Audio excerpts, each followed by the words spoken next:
Hello everyone! So, for today's ganap namin ng asawa ko, inaya nga niya akong mag-walking para daw makapag-exercise ako. Pero tignan nyo naman paglabas pa lang namin, may mga nagtitinda na ng mga pagkain sa labas. Yung coach ko nasabing magbawas ako ng timbang, pero siya pa yung unang-unang bumili ng pagkain para sa akin. Diyos ko.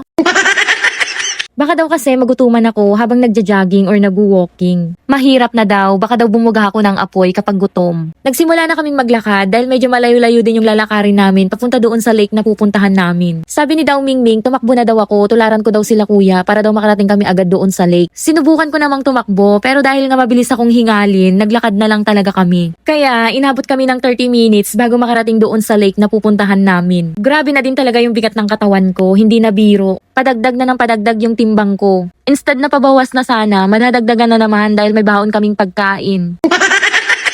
Ang totoo niyan, nagpunta talaga kami dito sa lake hindi para mag-walking or mag-jogging, kundi para magpalipad ng drone. Ite-test flight nga namin si Brooch, yung bagong drone namin. Simula nung dumating siya sa amin, 2 beses pa lang namin siyang nate-test flight. So, tinest flight nga namin siya para malaman namin kung kasing husay din ba siya ni Cookie, yung dati naming drone, or kasing husay niyang mag-crash. Charot. First time din namin makarating dito sa lake. Napakaganda rin pala dito, maganda din yung tanawin. Dito rin madalas tumambay yung mga nagjo-jogging, or yung mga taong mahilig magmuni-muni. Napakatahimik kasi dito. Yun nga lang, maraming niknik dito or yung mga insektong nangangagat sa balat. Lalo na kapag pawis na pawis ka, gustong-gusto ka nilang kagatin. Parang ako habang nandyan kaming nakatambay, ang dami kong kagat. Nanunuot pa naman sa balat yung kagat nila. Kapag kinakamot, lalong kumakati na para bang ayaw mo nang tigilang kamutin. Nakaka-addict kamutin. Kapag di mo tinigilang kamutin, namamantal na siya ng black tapos hindi na siya matanggal sa balat mo. Pagkatapos ni Daw Mingming mag-test flight, kaya niya na akong kumain at gutom na daw siya. Diba? Sayang lang yung effort kong mag-stretching, mag-jogging-jogging at mag-walking. Masarap ang sopas eh.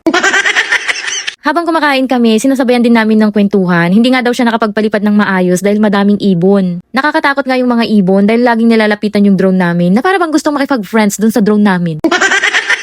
Yun yung pinagbabawal na friendship dahil masisira yung drone namin kapag nilapitan ng ibon. After namin kumain, pinababa lang namin unti yung kinain namin, then naglakad na ulit kami papunta ng dormitory. Na para bang pagod na itong si Daw Mingming.